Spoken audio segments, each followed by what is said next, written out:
Good evening and welcome back. Get comfortable now. Pull the blanket a little higher. Let the pillow take the weight of your head and allow the noise of the modern world to drift off somewhere. It can no longer reach you. Because tonight we are stepping into a world that was considerably less comfortable than the one you're currently lying in. A world without central heating, without antibiotics, and without anyone particularly questioning whether the treatment they were about to perform might in fact be the thing that finished you off. You are in a medieval household. It is dim, lit by a handful of tallow candles that smell faintly of rendered fat and quiet desperation. Someone in the bed beside the wall is unwell. Not dramatically, catastrophically unwell, not yet, but unwell enough that the family has gathered, and someone has gone to fetch help. This was not an unusual situation. Illness in the medieval world was as ordinary as the seasons, and nearly as unpredictable. It arrived without warning, stayed as long as it liked, and left with no particular explanation. The person who answered that call for help might have been any number of people, depending on where you lived, and who was available. There was the physician, if you were wealthy enough, a learned man who had studied in a university, and could speak at length about the ancient Greeks. There was the monk or the church healer, who approached the body as a spiritual matter first and a physical one second. There was the barber surgeon, who operated out of a small shop and was available on shorter notice and at considerably lower cost. There was the midwife, who handled the most significant medical events of any community with quiet accumulated expertise. And there was the local folk healer, usually a woman of a certain age, who knew which plants grew near the stream and what your grandmother had done about a fever. All of these people believed they were helping. That is the important thing to understand as you settle in for the night. Medieval medicine was not simply ignorance dressed up in robes. It was a complete and internally consistent system, built on ancient authority, theological reasoning, and centuries of inherited practice. The problem was that the system, coherent as it was, rested on a set of foundational ideas that were rather enthusiastically wrong. At the heart of it all was the theory of the four humours: blood, phlegm, yellow bile, and black bile, four fluids, that were believed to govern everything about you, from your mood to your digestion to your likelihood of surviving winter. When you fell ill, the explanation was simple. These humours had fallen out of balance. The treatment, by the same logic, was equally simple. You needed to put them back. And this is where things became interesting in a way that was not, unfortunately, interesting for the patient. Because the most trusted, most respectable, most rigorously academic treatment available, the thing a properly trained physician would recommend without a flicker of doubt, was the removal of blood. Not a small amount, not cautiously, but enough to make a difference, to correct the imbalance, to restore the body to harmony. The candle flickers, the patient lies still, and somewhere in the room, someone is already rolling up their sleeves. To understand why anyone would willingly allow a significant quantity of their own blood to be removed, and why the person removing it was considered a respected professional rather than a cause for alarm, you have to understand the world as the medieval physician understood it. The four humours, you will recall, were not simply a vague metaphor. They were the operating manual for the human body. Blood, phlegm, yellow bile, and black bile each corresponded to a season, an element, a set of personality traits, and a particular kind of illness, when present in excess. Blood was the warm, moist humour. It was associated with spring, with air, with the sanguine temperament. The cheerful, rosy-cheeked sort of person who laughed a great deal and perhaps ate rather more than was sensible. And when blood accumulated beyond what the body required, it did not simply sit quietly. It overflowed. It heated the system. It caused fevers, headaches, redness, restlessness, and all manner of disturbances that a reasonable person would recognise as the body signalling that something had gone considerably wrong. The solution from this perspective was not merely logical. It was elegant. If there was too much blood, you removed some. The body returned to balance. The patient recovered. The physician accepted his fee with the quiet satisfaction of a man who had correctly identified a problem and applied the appropriate solution. That this solution happened to involve opening a vein was, from their point of view, simply a practical detail. But the medieval physician did not simply reach for his lancet the moment a patient looked slightly flushed. The decision to bleed was a considered one, shaped by a constellation of factors that would strike the modern observer as either impressively systematic or deeply alarming, depending on one's tolerance for astrology as a diagnostic tool. The time of year mattered. Spring was considered the prime season for bleeding, when blood was naturally at its most vigorous and most likely to be in excess. Autumn was approached with rather more caution. The time of day mattered. Early morning was generally preferred, when the body was calm and the stars were in a cooperative arrangement. And then there were the stars themselves. The physician or his assistant would consult a lunar calendar, a document known as a vein man or zodiac man, a diagram of a human figure overlaid with the signs of the zodiac, each sign governing a different part of the body. You did not bleed a patient when the moon was in the sign corresponding to the affected region. That would have been reckless. The patient's complexion, their particular balance of humours, as reflected in their appearance, their age, their build, and their general disposition, would be assessed carefully. A robust man with a red face and a tendency toward irritability was a good candidate for bleeding. A pale, delicate woman of advanced years was approached with considerably more restraint. The physician prided himself on this nuance. This was not butchery. This was scholarship applied to flesh. When the decision was made, the ritual that followed had its own calm authority. The lancet was a small, neat instrument, designed to open a vein cleanly and with minimal fuss. The site of the incision was chosen with care. The arm was the most common, but the neck, the forehead, behind the ear, and other locations might be selected depending on what organ was understood to be in distress. A basin was placed beneath to collect what was removed. The physician would watch the blood as it fell, assessing its colour and consistency, reading it as a trained eye reads text. Dark, thick blood suggested one thing. Bright, thin blood suggested another. He noted the quantity. He noted the patient's colour. He nodded with the measured confidence of a man who has done this many times before and expects to do it many times again. The patient, for their part, would often feel immediately better. And this is the genuinely interesting detail that kept bloodletting at the centre of medical practice for nearly 2,000 years. When you remove blood from a feverish, overheated, anxious patient, they frequently do feel calmer and cooler in the short term. The body relaxes, the pulse slows, the heat in the face diminishes slightly. It was entirely possible to finish a bleeding session. Observe a patient looking more peaceful than they had a quarter of an hour before, and conclude with complete sincerity that you had helped. What you could not so easily observe was what followed. A body already weakened by illness is not improved by losing a meaningful quantity of its blood. The immune response is compromised precisely when it's most needed. The patient who felt peaceful was, not infrequently, simply less able to fight back. Repeated bleedings, and they were often repeated because if a little helped, more might help further, could reduce a patient to a state of profound exhaustion that the physician might interpret as the illness worsening rather than the treatment failing.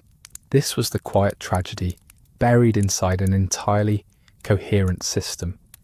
The physician was not guessing. He was following the best evidence available to him, inherited from Galen and Hippocrates and transmitted through centuries of academic medicine. And because learned men performed the treatment and learned men endorsed the treatment, it carried a social weight that made questioning it feel not like caution, but like ignorance. The physician packed his instruments, offered measured reassurance, and perhaps scheduled a return visit.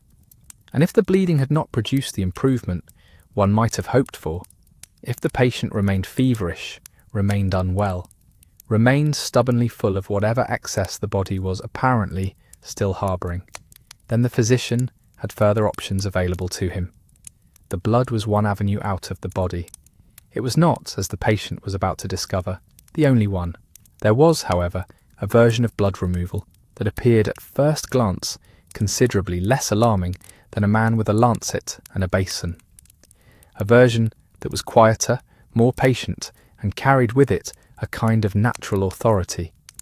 The suggestion that if nature herself had provided the instrument, perhaps the treatment could not be entirely unreasonable.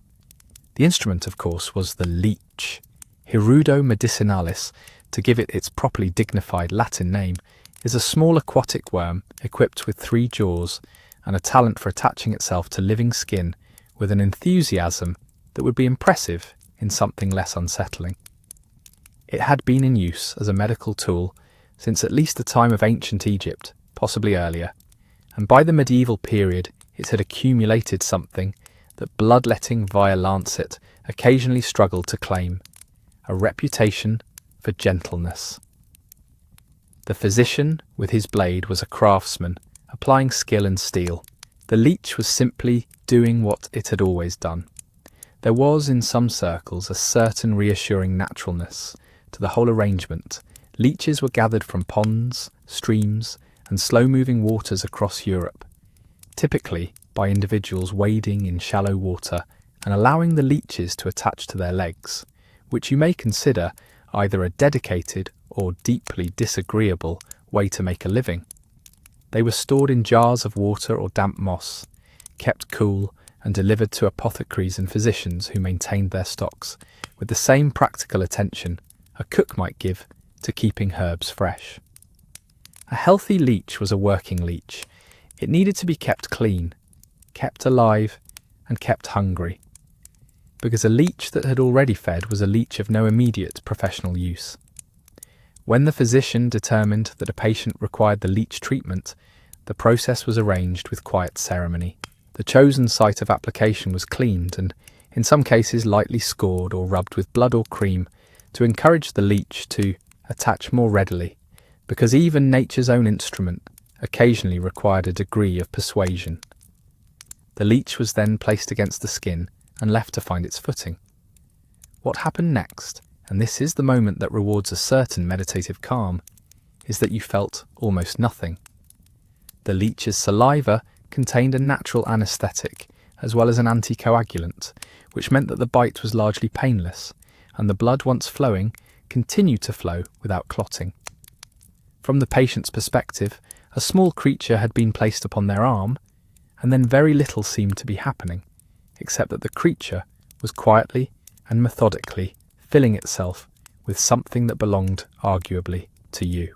When it had consumed enough, somewhere between 5 and 15 millilitres, depending on the leech and its patience, it would detach on its own and rest, round and satisfied, while the physician assessed the results.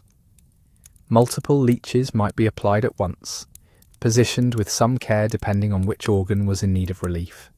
Leeches placed at the temples for headaches, leeches near the throat for inflammation, leeches applied to the abdomen for digestive complaints. The sites were chosen with the same humoral logic that governed everything else. Identify where the excess blood was causing difficulty and draw it away from that vicinity. The leech, conveniently, was small enough to be placed with a precision that the lancet could not always achieve, which gave the whole procedure an air of considerable refinement, and there, for centuries, was its appeal. The leech felt like a measured and thoughtful choice, less theatrical than bleeding from the arm, less dramatic than the knife. If a patient was elderly or delicate or simply nervous at the sight of instruments, the physician might recommend leeches as the kinder path. Mothers requesting treatment for children were perhaps more easily reassured. The creatures asked only to be placed and left to work. The patient lay still, the room was quiet, and the treatment administered itself. You can, if you're still and thoughtful about it, imagine what that would have been like. You are lying on a narrow bed in a room that smells of tallow candles and herbs that have been drying for slightly too long. There is a cloth across your lap, and a physician of dignified bearing standing nearby, watching with the expression of a man monitoring a project that is proceeding according to plan. On your forearm, 5 small dark shapes are attached in a loose row, and each of them is, very slowly, drinking. You cannot feel it, which is either reassuring or somehow worse. The physician nods. He is pleased. He asks how you feel. You say that you feel rather strange. He says that is entirely normal and confirms that the treatment is working. The complication that this picture omits, and that medieval practitioners were not equipped to recognise, is that the leech's saliva, so helpful in facilitating the bite, also opened a reasonably reliable pathway for bacterial infection. A wound that did not clot, maintained in a medieval sick room, where the relationship between cleanliness and health remained theoretical at best, was a wound with a great deal of time and opportunity to become something considerably more serious than the original complaint. A patient treated with leeches for a mild fever might in the days following develop an infection at the application site that introduced new and more pressing problems into an already inconvenient situation. Beyond infection, there was the matter of overuse. Leeches were gentle, and being gentle, they invited repetition. A physician, who might hesitate before opening a vein for the 3rd time in a week, had fewer instinctive reservations about applying more leeches. The method felt mild, but a body bled gently and repeatedly is still a body losing blood, and the cumulative effect of many leech sessions across many weeks was the same quiet depletion that aggressive lancet work could achieve rather more efficiently. The patient grew pale and tired, which the physician might read as evidence that more treatment was required. It should be noted in fairness that the leech has undergone a quiet rehabilitation in recent centuries. Modern surgeons do use medicinal leeches in certain reconstructive procedures, particularly to relieve venous congestion after reattachment surgeries, and the anticoagulant in leech saliva, Hirodin, has genuine pharmaceutical applications. The medieval physician was not entirely wrong about what a leech could do. He was simply not precise about when and why it ought to do it. For centuries, then, the leech held its place in the medical cabinet, respected, frequently applied, and largely unquestioned, because it came from nature, because it was calm, and because the patients who survived it could confirm that it had done them no obvious harm. But the physicians of the medieval world were not satisfied with removing only blood from an unwell body. Blood was one troublesome excess, yes. There were, however, other substances that might also benefit from encouragement to leave. And those exits from the body, it must be said, were rather less dignified than a small creature attaching quietly to the wrist. The medieval physician, you must understand, was a man with a theory and a great deal of confidence in it. The body, as he understood it, was a vessel of 4 humours: blood, phlegm, yellow bile, and black bile. And illness was, at its most fundamental, a problem of surplus. Something had accumulated that ought not to have. Something was sitting in a cavity, pressing against an organ, refusing to be absorbed, causing trouble in the manner of an uninvited guest who had overstayed their welcome and begun rearranging the furniture. The solution, therefore, was obvious. You removed the excess, you showed it the door, you encouraged it, by whatever means necessary, to leave. Bloodletting was one such door, but the body, helpfully, had others. This was the logic, and it was, in its own terms, a perfectly coherent logic, behind what medieval medicine called purgation, the emptying of the body, the enthusiastic, systematic, and remarkably thorough encouragement of everything inside to make its way outside. Illness, in this framework, was not something you fought, it was something you expelled. You drove it out through the channels the body itself provided, and when those channels required assistance, the physician was pleased to assist. The tools available for this purpose were numerous, varied, and uniformly unpleasant to contemplate. Emetics were the most direct option. These were substances administered to provoke vomiting, on the theory that if the stomach was harbouring something unwholesome, the fastest solution was to reverse the stomach's usual direction of travel. Hellebore was popular, mustard in sufficient quantities, certain preparations of antimony, which is, for those keeping notes, a heavy metal, with no business being consumed by an unwell person, but which was nonetheless administered with considerable enthusiasm throughout the medieval period and beyond. You were given the preparation, you vomited. The physician observed what emerged with professional interest. He was, in all likelihood, satisfied. Laxatives operated on the same principle, but with more patience. Senna, aloe, rhubarb root, and a great variety of plant preparations were prescribed to encourage the lower body to relinquish whatever was troubling it. These ranged from the gently effective to the catastrophically thorough, and the dosages were not always what one might describe as conservative. A preparation of senna was one thing. A preparation of senna combined with several other aggressively evacuating herbs prescribed to a patient already weakened by fever was another matter entirely, though the physician administering it would have described both as simply doing the work. And then there were the clysters. If you are unfamiliar with the term, a clyster was a form of enema. A hollow tube or specially fashioned instrument was used to introduce liquid directly into the lower intestine, the purpose being to dislodge and evacuate whatever the body had, apparently, been too reticent to remove on its own. The clyster was not a fringe procedure. It was not whispered about in embarrassed corners of the apothecary. It was mainstream medicine, administered with the same business-like demeanour as any other treatment, recorded in medical texts alongside bleeding and dietary advice, as simply one of the physician's available instruments. Recipes for clyster preparations appear in manuscript after manuscript. Water of various temperatures, decoctions of herbs, salt solutions, oils, and in some cases combinations of all of the above, introduced to a region of the body that had not, strictly speaking, requested the intervention. You might spare a moment of sympathy for the patient. You are already ill. You are lying in a sick room, in a narrow bed, in a house that is cold or swelteringly warm, depending on the season. You have already been bled, possibly several times, because your physician determined that an excess of blood was contributing to your condition. Now you are being told that the remaining issue can be resolved by thoroughgoing assistance from below. You have, at this point, very little say in the matter.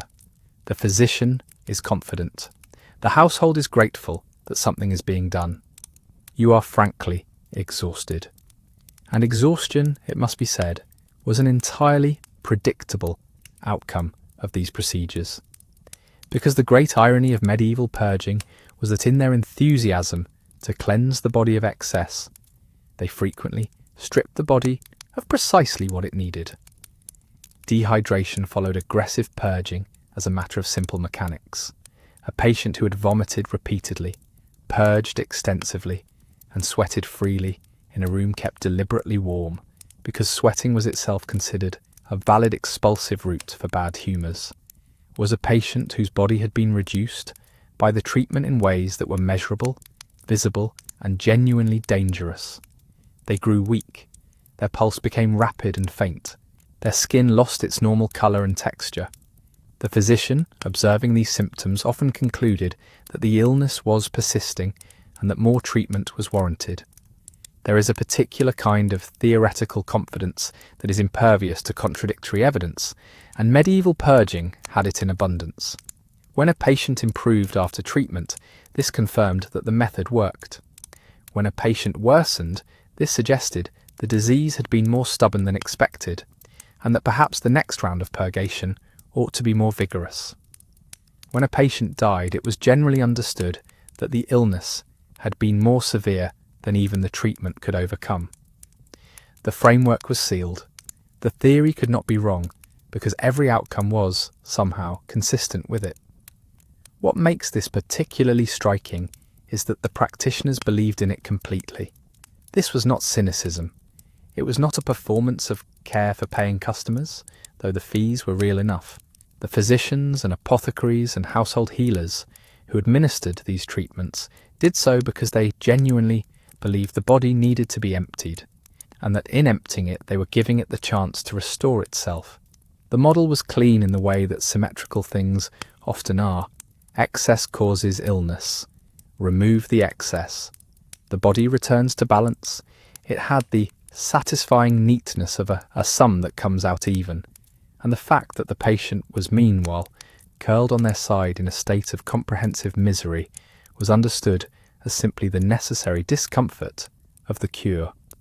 Purging was, at its heart, a theology of subtraction. Health was achieved not by adding what was missing, but by removing what was present. Not restoration, but reduction. Not nourishment, but evacuation. And the body, it must be said, could be evacuated almost indefinitely if the physician was determined enough and the patient sufficiently compliant. When the body had been emptied by all the conventional methods and the patient somehow remained unwell, when bleeding had been done and purging had been done and sweating had been encouraged, and still the fever persisted or the pain refused to move, the physician turned his attention elsewhere. He turned to the apothecary shelf, which was, depending on your perspective, either a place of considerable ingenuity or a cabinet of increasingly improbable theories, stocked with ingredients that would raise both eyebrows and questions about who had first thought to try them. The apothecary was, in many respects, the most interesting shop in any medieval town. It smelled extraordinary, a thick, layered, competing confusion of dried herbs and animal matter and imported resins and things that had crossed considerable distances in sealed jars and arrived at their destination in a condition that did not entirely benefit from the journey. The shelves were dense with bottles and pouches and carefully labelled containers.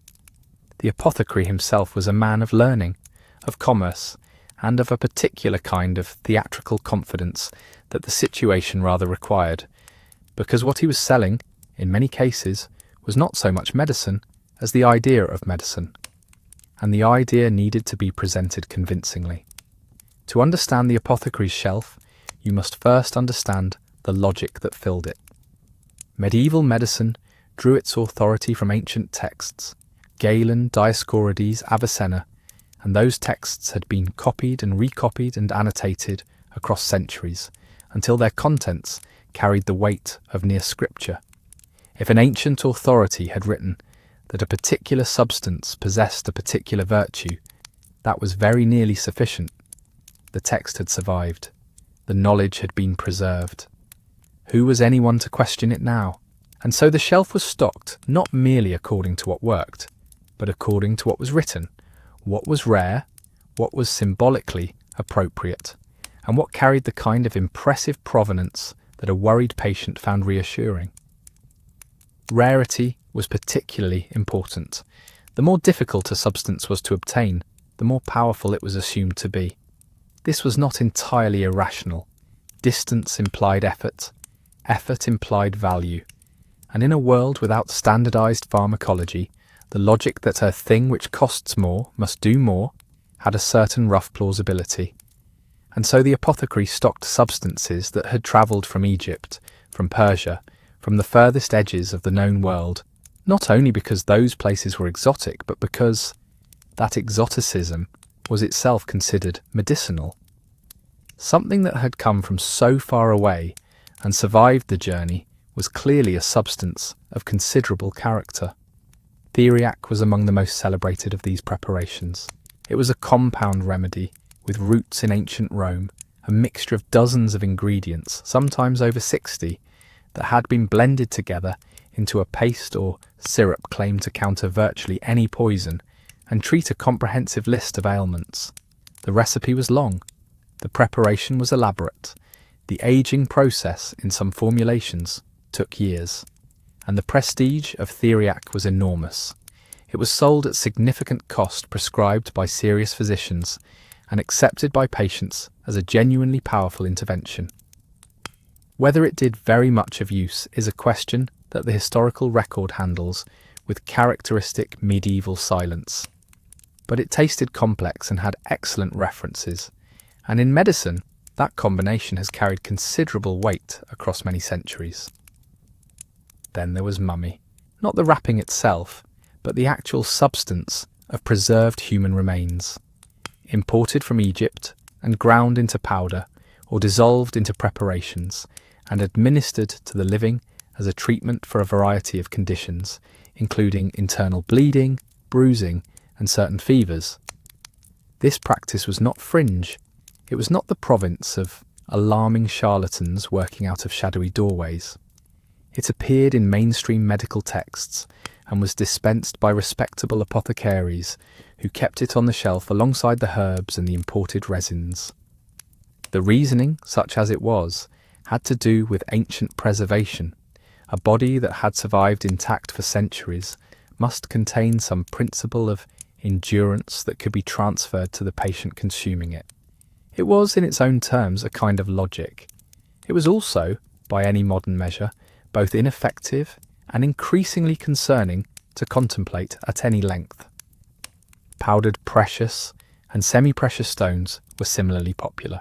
Coral, pearl, sapphire, and gold in various preparations were incorporated into medicines whose cost was directly proportional to their implausibility. Pearl powder, dissolved in liquid, was prescribed for melancholy and certain fevers.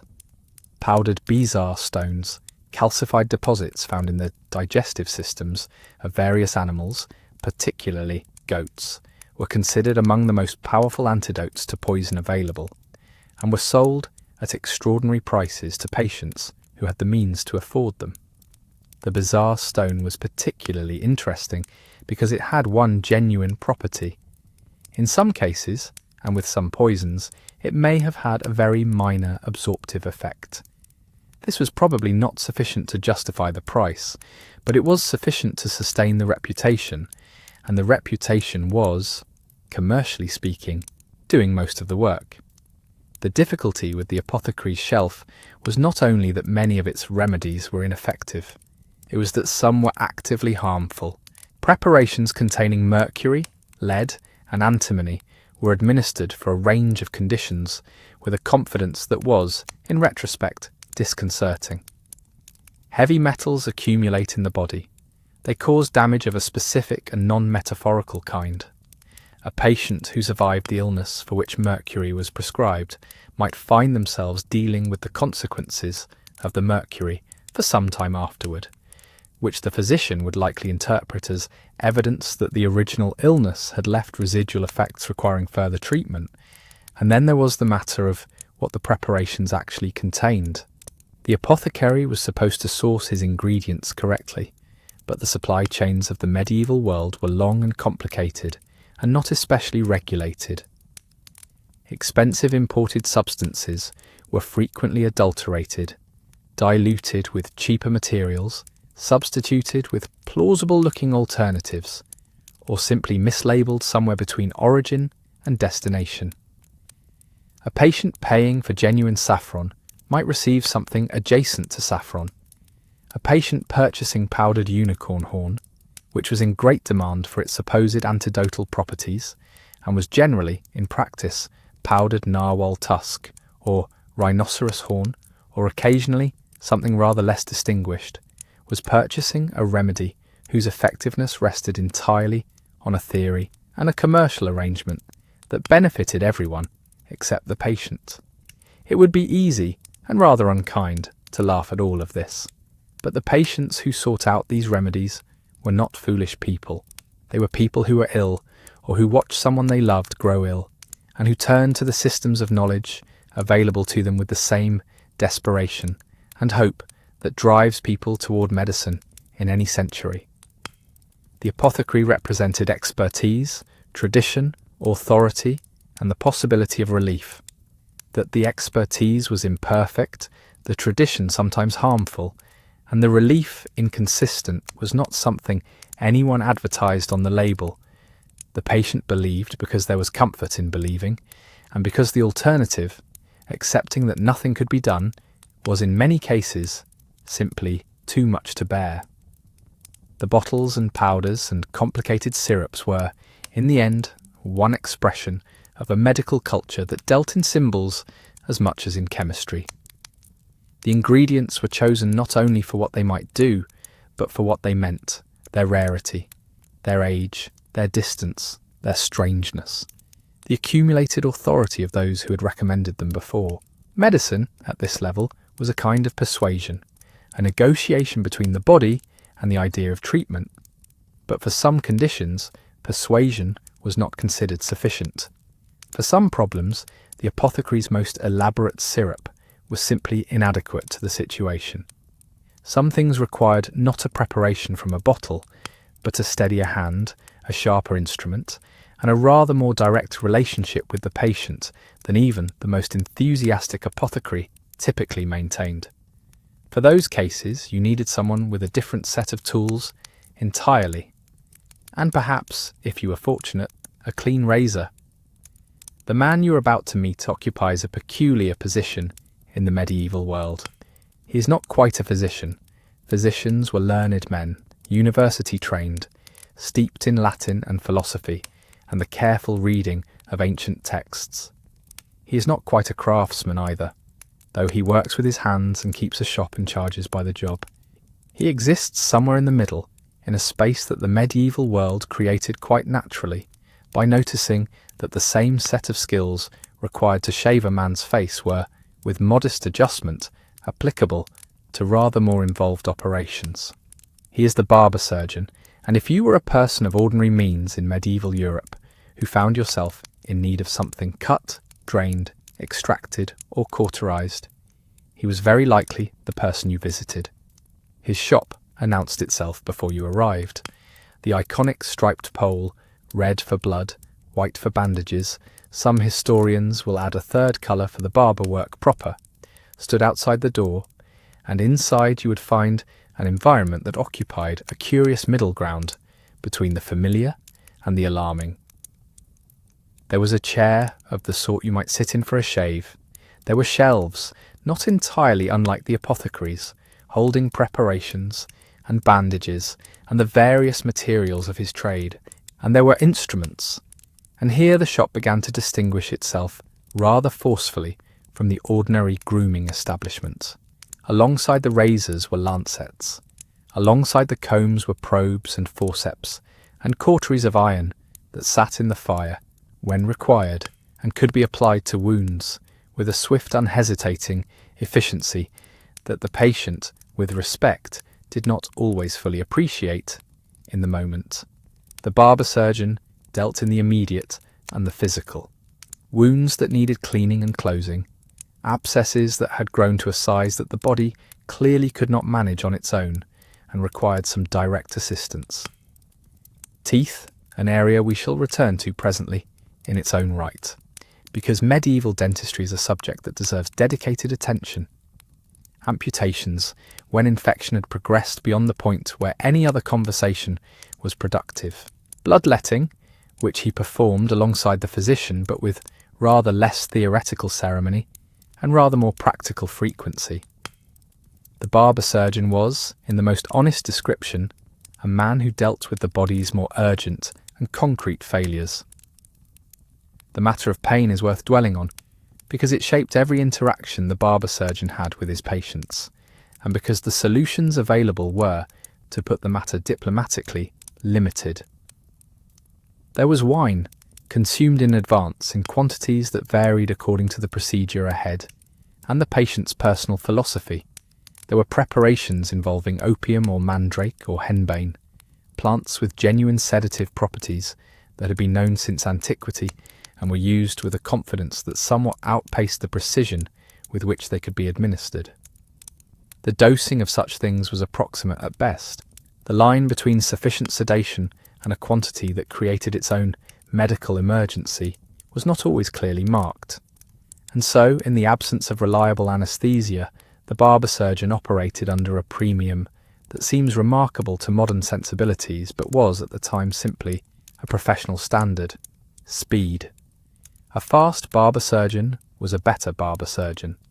Not because haste produced superior work, it did not, and he knew it, but because every additional second of a procedure was a second during which the patient could move, could resist, could go into shock, or could simply exhaust the capacity of the men holding them steady. Operations were performed with a rapidity that prioritized the ending of the procedure above almost all other considerations. An amputation in experienced hands could be completed in well under a minute. This sounds, on first hearing, horrifying. On reflection, given what preceded reliable anesthesia, it sounds almost merciful. And to be fair to the barber surgeon, because fairness is both historically accurate and faintly amusing to maintain in his direction, he did save lives. Draining an abscess that had grown dangerously infected was a genuine intervention that removed a genuine threat. Cleaning a wound properly and applying a poultice was not nothing. Cauterizing a bleeding vessel with a hot iron was brutal in its manner and effective in its result.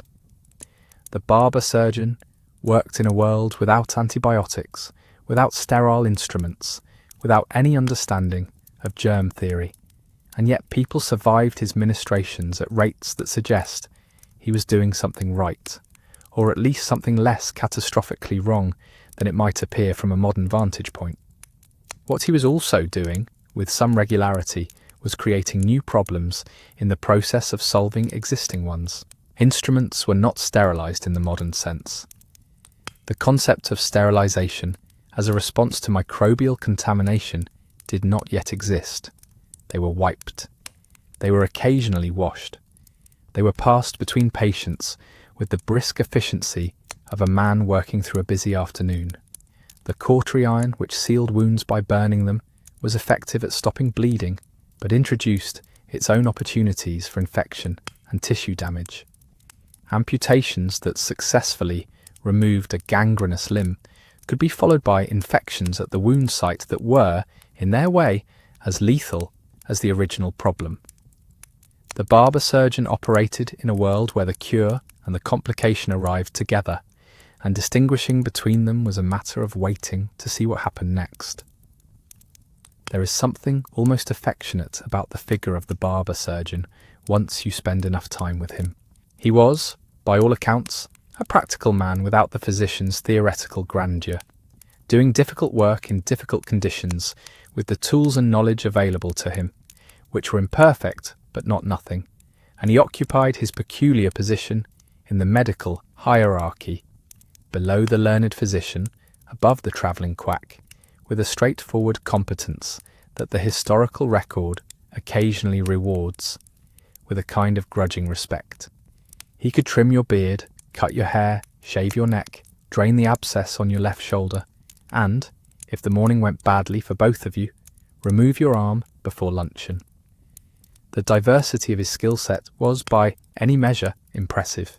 Whether you wish to be in the vicinity of all of it at once is perhaps a personal question.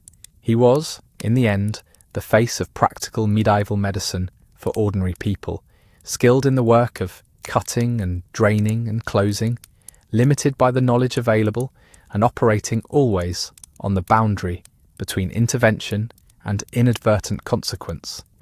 He was the man you visited when the apothecary's preparations had not quite managed the situation, when the body required not persuasion but a more direct conversation. And of all the direct conversations the barber surgeon might have with a patient, there was one that stood apart from the rest, one that involved the skull itself, the closed chamber of bone that housed the mind, and which some practitioners of the medieval period believed could be improved in specific circumstances by the addition of a hole. The procedure had a name, trepanation, and it was considerably older than the medieval period. Older, in fact, than almost any other surgical intervention that can be confirmed by physical evidence. Skulls recovered from prehistoric sites across Europe, South America, and the ancient Near East show the distinctive, circular marks of deliberate opening. And what is perhaps most remarkable about these skulls is not that the holes are there, but that in a significant number of cases the bone around the opening shows evidence of healing. the patient survived. They lived long enough for new bone to grow at the edges of the wound. This fact, which sits quietly in the archaeological record, tells you something important about trepanation. It was alarming, yes, but it was not automatically fatal, and that distinction mattered enormously to the people who performed it. Medieval practitioners who turned to trepanation were not inventing something novel or reckless. They were inheriting a tradition, one with ancient authority behind it, described in texts that stretched back through Arabic medicine, to the Greeks, to Galen, to Hippocrates himself, who had written about the skull with the careful seriousness of a man who had spent considerable time thinking about what lay beneath it. The medical reasoning, when you follow it on its own terms, had a certain internal logic. The skull was understood as a vessel. What it contained, the brain, the seat of reason and sensation, and the whole invisible machinery of the self, was subject to disruption by pressure. After a head injury, blood or fluid might accumulate beneath the bone, pressing upon the brain in ways that produced visible symptoms: unconsciousness, seizure, a particular kind of prolonged and worsening headache that distinguished itself from the ordinary sort by its refusal to leave and its tendency to arrive accompanied by confusion or vision disturbance, or both. In such cases, the theory ran, the appropriate response was to relieve the pressure. And the only way to relieve pressure within a closed chamber of bone was, with respect to more conservative options, to open it. This was, in its underlying principle, not wrong. Modern neurosurgery performs something recognisably similar for certain types of hemorrhage. The logic of draining accumulated fluid from a space where it causes harm is sound. The medieval practitioner who reached for his trepan, a hand-operated drilling instrument, circular, of a kind that would not look entirely out of place in a well-equipped carpenter's workshop, was not operating purely in the realm of fantasy. He had inherited a rational hypothesis and was attempting to act upon it with the tools available. The occasion for the procedure varied. After a significant blow to the head, particularly where fracture was suspected and the patient's condition was worsening, trepanation might be proposed as a last effort to turn the situation around. Persistent seizures, for which medieval medicine had limited alternatives, sometimes prompted it. Severe, intractable headaches, the kind that had not responded to any preparation the apothecary or physician could offer, occasionally brought a patient in sufficient desperation to this point. And then there were the vaguer cases, the ones that sit less comfortably in the historical record. Disturbances of the mind, inexplicable changes in behaviour, states that did not resolve and could not be otherwise explained. The skull in these instances was suspected of harbouring something that might be relieved by opening. The evidence for this was, to be precise, theoretical rather than demonstrable in advance. What is worth noting about the procedure itself is the seriousness with which it was approached. This was not a hasty business. The texts that describe trepanation devoted considerable attention to detail. The angle of approach, the depth of penetration, the importance of stopping before the inner surface of the bone was fully breached. The instruments were specific to the task. The practitioner, such as he was, would have studied the method, if not always in person. There was ceremony to it, a deliberateness that reflects the fact that everyone involved understood exactly how significant an intervention this was, and it occasionally worked, not always, not reliably, and not for all the reasons given, but in cases of genuine extradural hemorrhage following trauma, draining the accumulating blood could, and sometimes did, restore a patient who had been declining. The medieval physician who witnessed a recovery after trepanation had, from his perspective, every reason to consider the treatment validated. That he did not know precisely why it had worked, or that it would not work the next time for a different underlying cause, was a limitation of knowledge rather than of intention. The dangers, naturally, were considerable. The skull sits directly above the most sensitive and least forgiving organ in the body, and any departure from the narrow path between too shallow and too deep had consequences that could not be managed once encountered. Infection, always the lurking companion to any wound in the medieval period, had a particular quality of severity when it reached the meninges. Shock was a risk from the procedure itself. Bleeding at the operative site was difficult to control in ways that would have been familiar to the barber surgeon, but were made more alarming by the immediate proximity of what lay underneath. And the underlying diagnosis could simply be wrong. A patient presenting with symptoms that suggested intracranial pressure might be suffering from any number of conditions for which opening the skull was not an answer and which the operation would not improve.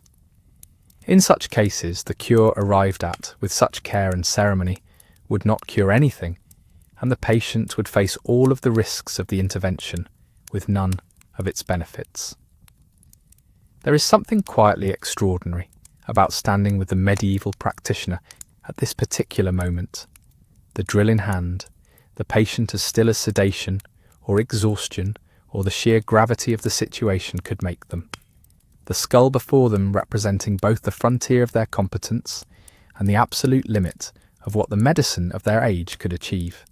They were attempting, in the most literal sense possible, to reach inside and correct what had gone wrong.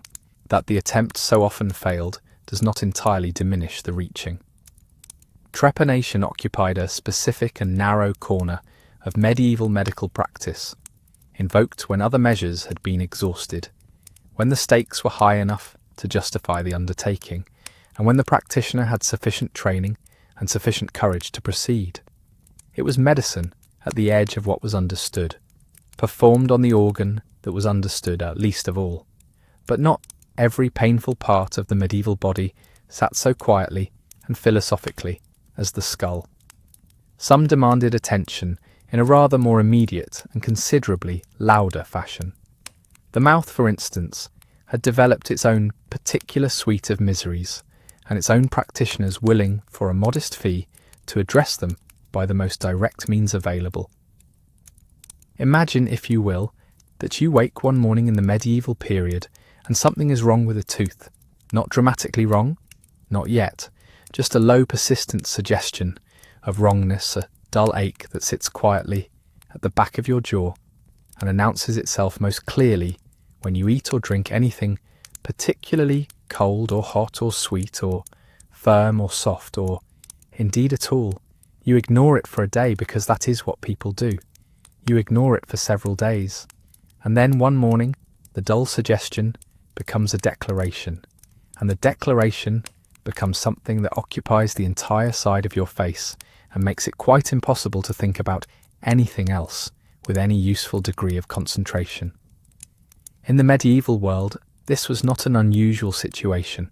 It was, in fact, the kind of situation that a very large number of people were in at any given moment, quietly suffering through the ordinary arithmetic of a diet high in grain, low in dental care, and entirely devoid of anything resembling a modern understanding of oral hygiene.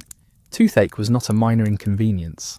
It was a recurring feature of daily medieval life, persistent, democratic, and completely indifferent to your other plans for the day.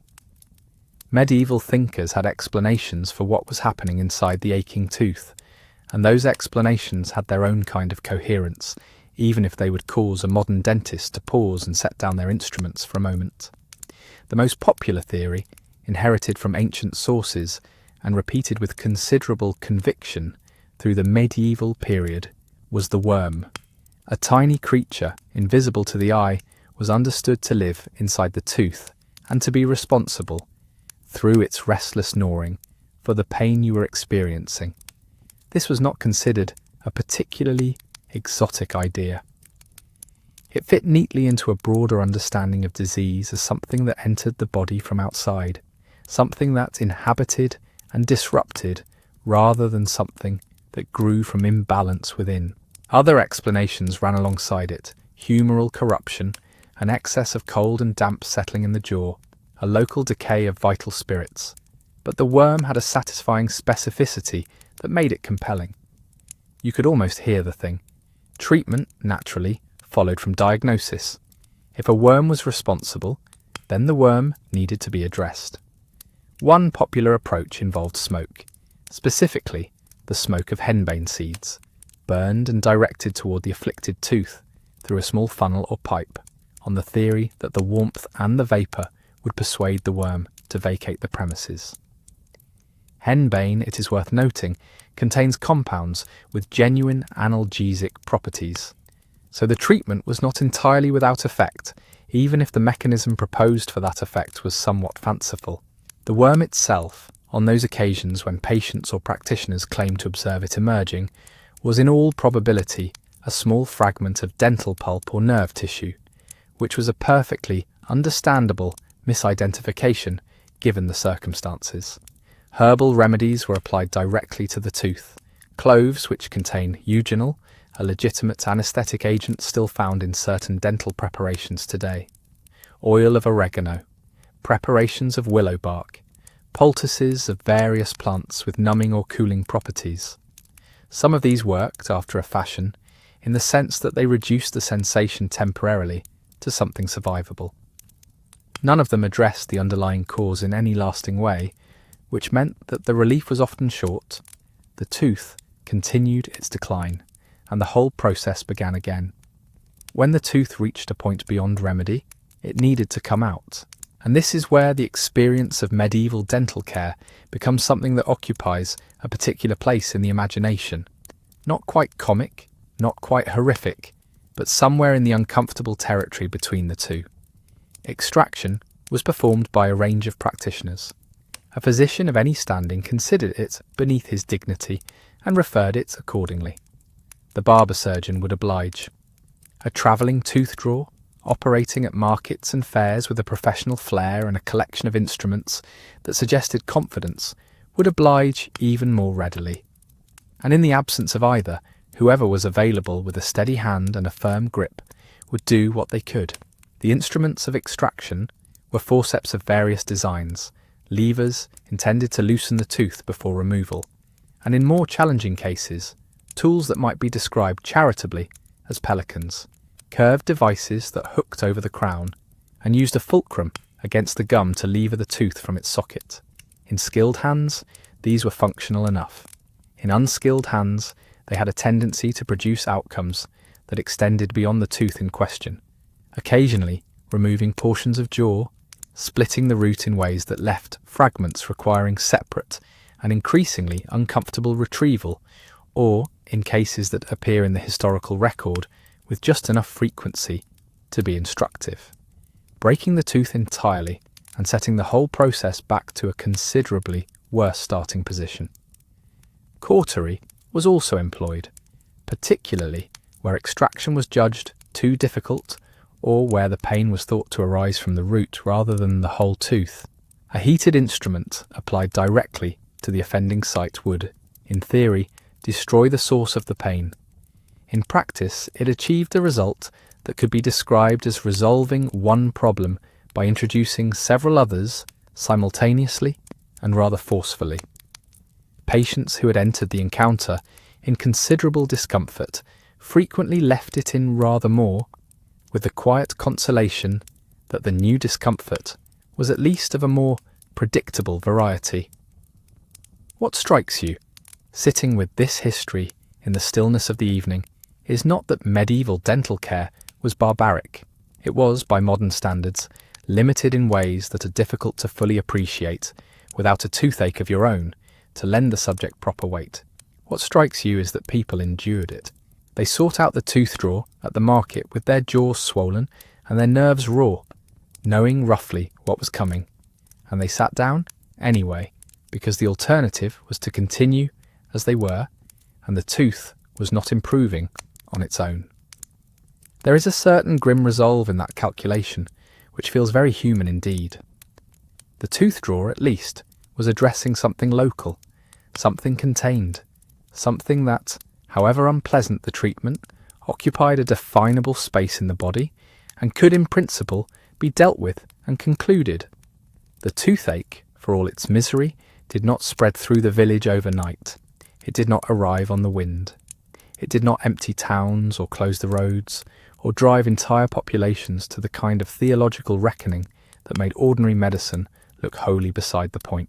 For that particular category of experience, the medieval world had its own distinct and considerably darker chapter, one that no amount of henbane smoke or skilled extraction could have touched in any way at all. There are illnesses that arrive quietly, that settle into a body with a degree of patience and allow for the ordinary negotiations of medieval medicine, the physician called, the humours considered, the remedy measured and administered in an atmosphere of grim professional calm. And then there is plague. Plague does not negotiate. It does not arrive quietly. It arrives in a port, or along a trade road, or in the body of someone who seemed perfectly well 3 days ago. And then it is simply everywhere. And the ordinary arithmetic of sickness and recovery no longer applies in any recognisable way. And the entire machinery of medieval medical thought is suddenly required to account for something it was not, in any meaningful sense, designed to handle. You are living, let us say, in a town of modest size somewhere in the middle of the 14th century. You have heard the reports. Everyone has heard the reports. From other towns, other countries, other places that seemed safely distant until they were not. And then one morning the reports are no longer distant. They are the next street, or the house at the end of the lane, or the family you saw at church on Sunday, who are no longer at church on any Sunday thereafter. The fear is immediate and absolute and entirely rational, because the thing spreading through your town is killing a very considerable proportion of everyone it touches, and no one, from the most educated physician to the most experienced apothecary to the priest who is doing his best in circumstances that test even sincere faith, can tell you with any confidence how to stop it. Into this fear, as into all great vacuums of certainty, rushed remedy. The medieval response to plague was not passive. It was urgent, prolific, and delivered with a confidence that bore no particular relationship to its effectiveness. Physicians bled their patients because plague was a corruption of the blood, and the corrupted blood needed to leave the body with some urgency. They purged with the same conviction for the same reasons.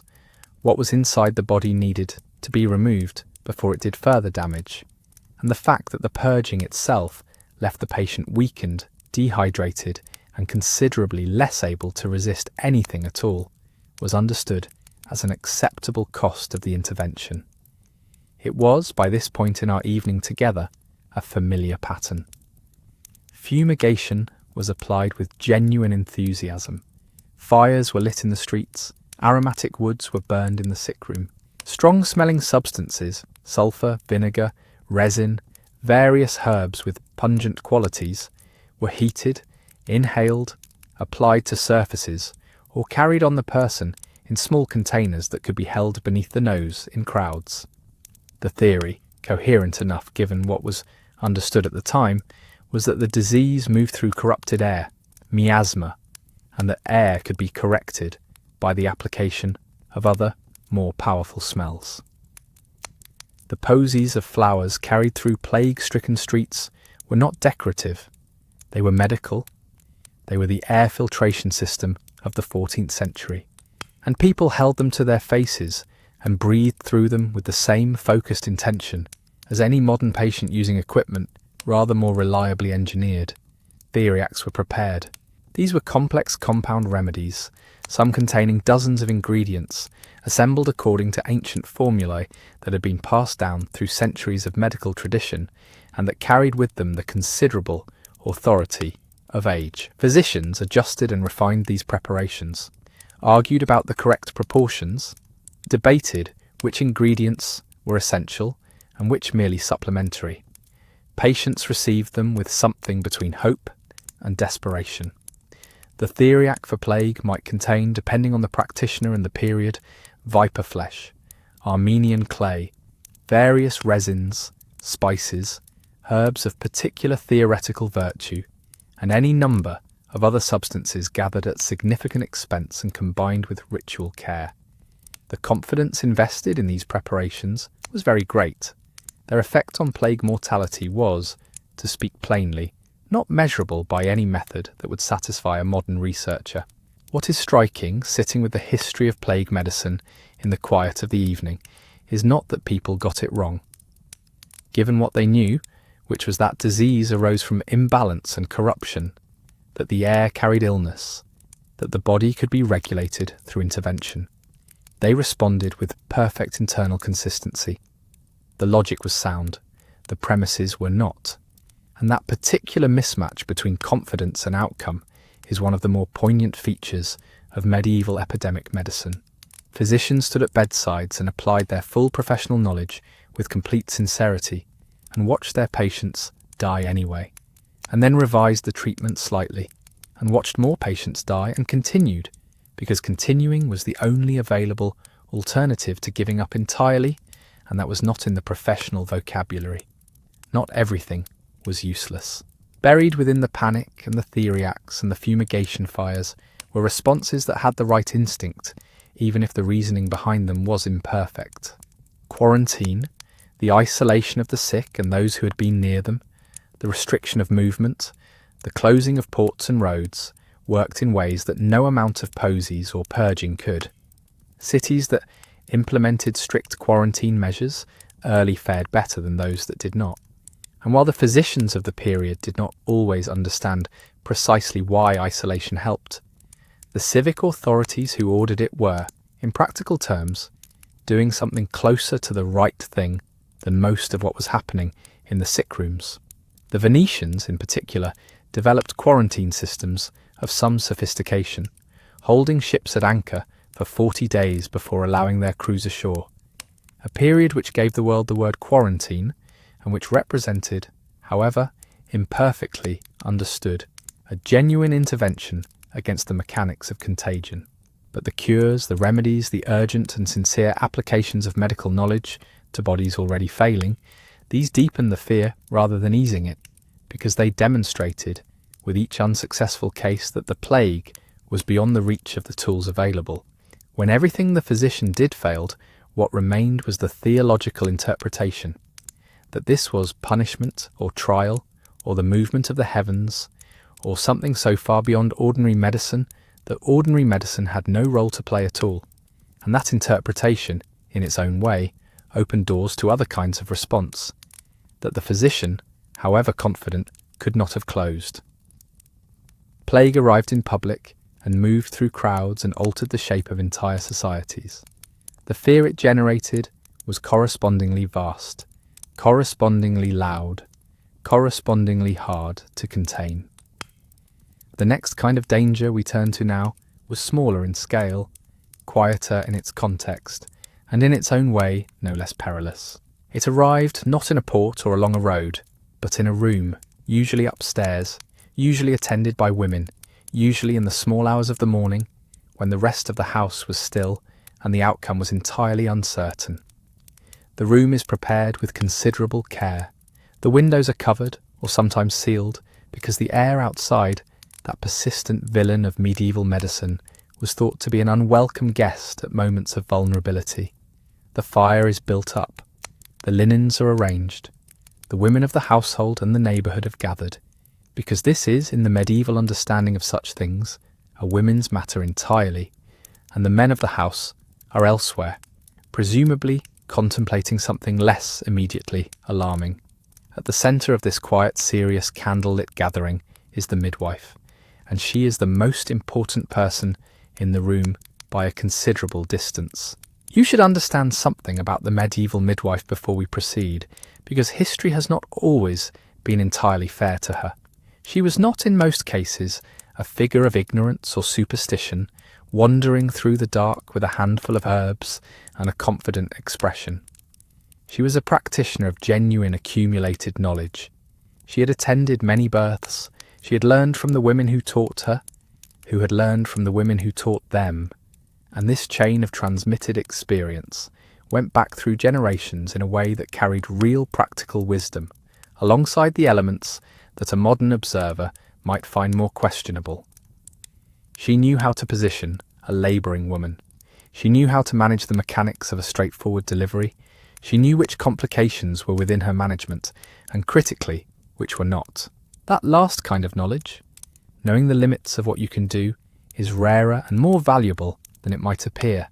And in the hierarchy of medieval medical practitioners, the experienced midwife possessed it in greater measure than most of her male counterparts operating at the theoretical end of the profession.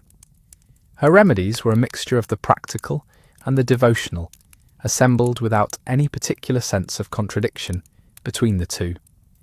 Ergot-containing preparations, though she would not have described them in those terms, were understood to encourage the womb to contract, and this understanding was correct in its essentials, even if the chemistry behind it remained entirely uncharted. Pennyroyal, mugwort, and various other herbs were applied with varying degrees of usefulness. Warm compresses, movement, patience, which is underrated as a medical intervention, and which the good midwife possessed in abundance. Prayer ran alongside all of this without interruption, because the divine and the practical were not, in the medieval worldview, separate categories requiring separate rooms. Saints were invoked. Saint Margaret of Antioch, patron of childbirth, was appealed to with particular frequency and genuine feeling. Her girdle, or rather the many relics described as her girdle, distributed across various churches and religious houses, with a generosity that suggests rather more girdles than one saint could reasonably have worn, was placed upon the labouring woman when available. The logic was not irrational within its own framework. Here was a woman who had, according to her legend, emerged intact from a dragon, which seemed at least symbolically relevant to the matter at hand. Charms were spoken and written. Amulets were laid against the skin.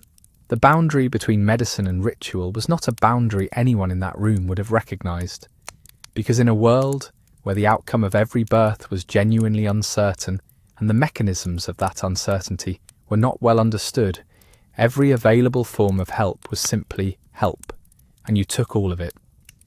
And when things went well, when the labour progressed as it should, and the child arrived and the mother recovered, this accumulated combination of practical skill and prayer and inheritance and quiet confidence deserved a considerable portion of the credit.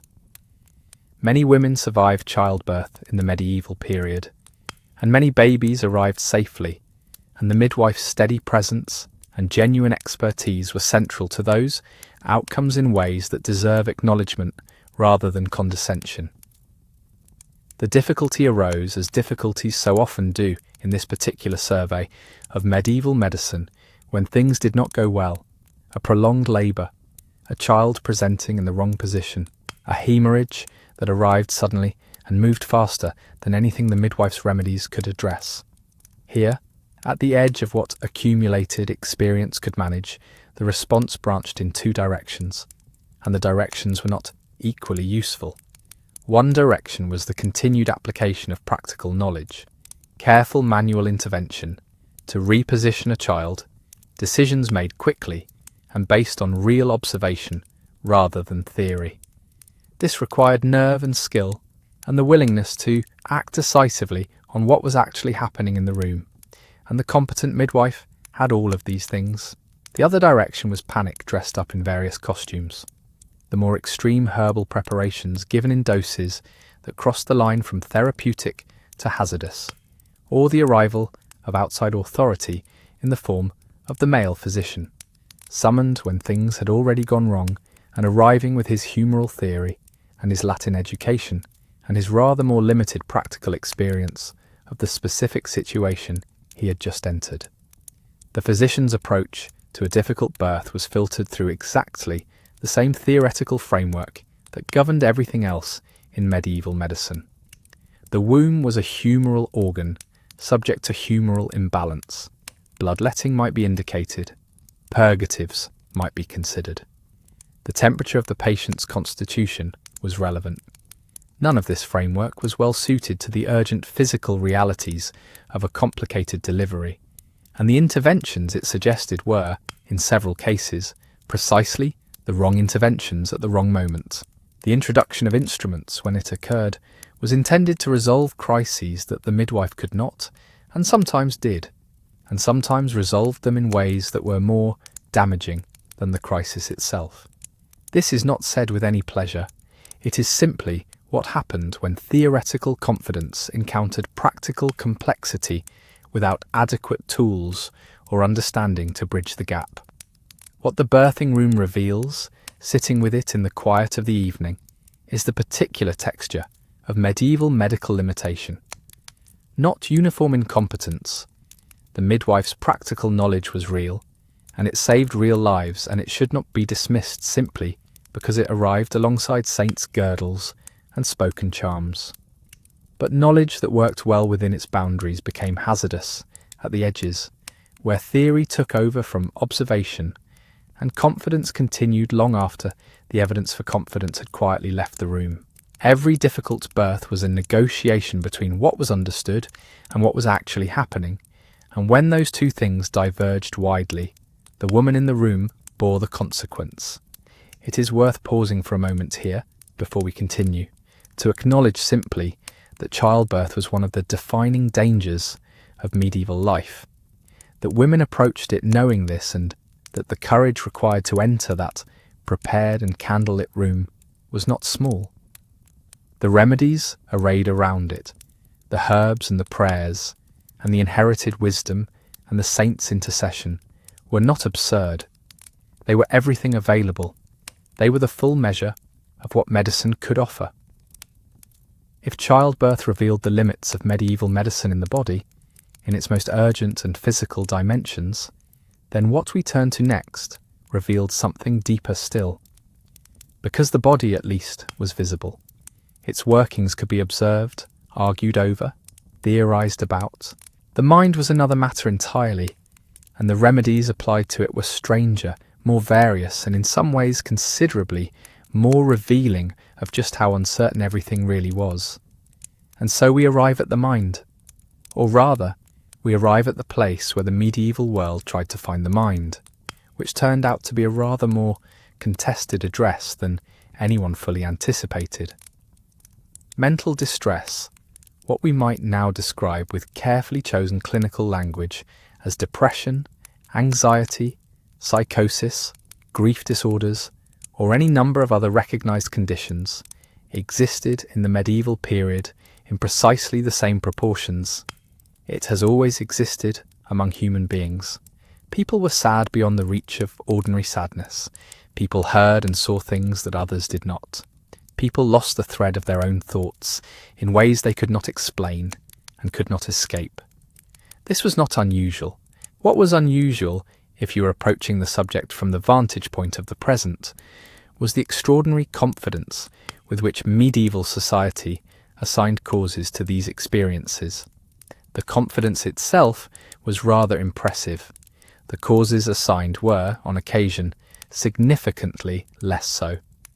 Begin with the humours, because in medieval medicine, one always begins with the humours. An excess of black bile, that cold, dry substance associated with the earth and the autumn and the planet Saturn, which seems to have had a great deal to answer for, produced melancholy. This was not a vague observation, but a precise medical diagnosis, applied with the kind of certainty that suggests no one had paused to ask the black bile for its side of the story. The melancholic individual was recognisable, slow, heavy, sorrowful, inclined toward dark imaginings, reluctant to eat, reluctant to move, reluctant to find much comfort in things that had previously offered comforts. If you sit with that description for a moment, you might recognise it as a fairly accurate portrait of what we would now call clinical depression. The cause was wrong, but the observation behind it was careful. Someone had looked at suffering people with genuine attention and described what they saw. This is worth acknowledging before we note that the treatment was bloodletting, which is considerably less worth acknowledging. The bloodletter arrived, noted the excess, and proceeded to remove it in the usual manner. The logic was internally consistent, which is to say it was consistent entirely within its own terms, and not with any result that could be reliably observed. Afterwards, the patient was often weaker, more depleted, less able to resist the very heaviness the treatment had been intended to lift. The melancholy remained. The practitioner adjusted his theory slightly and remained confident, but humoral imbalance was only one available explanation, and medieval explanatory frameworks were nothing if not generous. The celestial influence was another. Saturn, as already mentioned, loomed heavily over the melancholic constitution, and there was genuine scholarly debate about whether a person born under unfortunate planetary conditions was simply fated to carry this weight, or whether the right combination of diet, music, and astrological timing could shift the balance. Music, interestingly, was considered a legitimate therapeutic intervention, not as metaphor or consolation, but as an actual corrective force operating on the body's internal harmonies. This is a treatment that, applied with kindness and the right selection of material, probably did offer some relief, which places it at the more humane end of what we have been surveying this evening. Then there was sin, because the medieval understanding of the self existed at the intersection of the medical, the spiritual, and the moral. Suffering of the mind was frequently interpreted as evidence of spiritual failure, of pride unexamined, of penitence insufficient, of a soul in disrepair rather than a constitution in imbalance. The cure for this variety of suffering was not a physician's remedy, but a priest's one. Confession, penance, pilgrimage, prayer, the long and effortful repair of the relationship between the individual and the divine. For some, the structure this offered, the sense that suffering had meaning, that it could be addressed, that there was an authority to whom one could turn, probably provided genuine consolation. The pastoral care of the medieval church at its best recognised distress and responded to it with attention. This is not nothing. At its less than best, it implied that the sufferer had done something to deserve what they were experiencing. This is a form of explanation that added its own particular weight to the one already being carried, and it should be noted with appropriate dryness. Then there was possession. When suffering moved beyond the recognisable range of melancholy into what we might now identify as psychosis, voices, visions, behaviours that departed sharply from the ordinary, the demonic explanation arrived with great conviction. The afflicted individual was understood to be hosting an uninvited occupant, and the appropriate response was exorcism. This was not a marginal practice, it was an official one, conducted by ordained clergy with sanctioned ritual and the full authority of the church behind it. The experience of undergoing it varied considerably, depending on who was conducting it and with what disposition. Some exorcisms were gentle, prayerful, extended pastoral encounters. Others were not gentle at all, proceeding from the assumption that the body in which the troubling presence resided could be made sufficiently uncomfortable that the presence would prefer to leave. The sufferer bore the discomfort of that negotiation in full. Restraint arrived alongside these spiritual interventions in cases where behaviour was considered dangerous or simply disruptive to the social order. And here the blurred line becomes rather visible, because restraint served both a medical and a social function simultaneously, and the two were not always easy to separate. The genuinely distressed individual and the merely inconvenient one were not always distinguished by the available frameworks, and the management applied to both could look remarkably similar. This is not a flattering observation, but it is an honest one. Pilgrimage offered something different again: movement, purpose, community, the sense of a destination. Whether it reached anything supernatural is not a question this particular evening's survey is positioned to resolve. Whether it sometimes helped is rather easier to assess. It probably did. Travel, structure, the company of others in motion, a shared purpose, these are not nothing, and the church's shrine routes offered all of them, which is perhaps more thoughtful than it first appears. The mind, then, was treated with every available instrument the medieval world possessed: dietary adjustment, music, bloodletting, prayer, exorcism, restraint, pilgrimage, herbs, planets, and considerable quantities of confident misattribution. Some of these offered comfort. Some of them intensified the very suffering they meant to resolve. And none of them came with any reliable way to distinguish between the two in advance, which is perhaps the most unsettling observation of all. And yet, and this is where we are heading now as this evening draws toward its close, these treatments endured, not despite their failures, but in some ways because of them. The question of why the cure so often outlasted the evidence is one worth sitting with, and it is exactly where we're going next. And so we arrive at the question that has been waiting patiently beneath the surface of everything we have covered this evening. Why did it persist? Why did the bloodletting continue, the purgatives keep flowing, the trepanned skull and the extracted tooth, and the plague cure composed of butter and onions keep finding willing practitioners, and more remarkably, willing patients? The answer is not stupidity. It is worth saying that plainly, because the temptation to conclude otherwise is one that the historical record does not actually support. The physicians and barber surgeons and apothecaries and wise women who populated the medieval sick room were working, for the most part, with genuine care and genuine belief. They had inherited a system, authoritative, ancient, internally coherent, and they were applying it as carefully as they knew how. Galen had written it down. Centuries had confirmed it.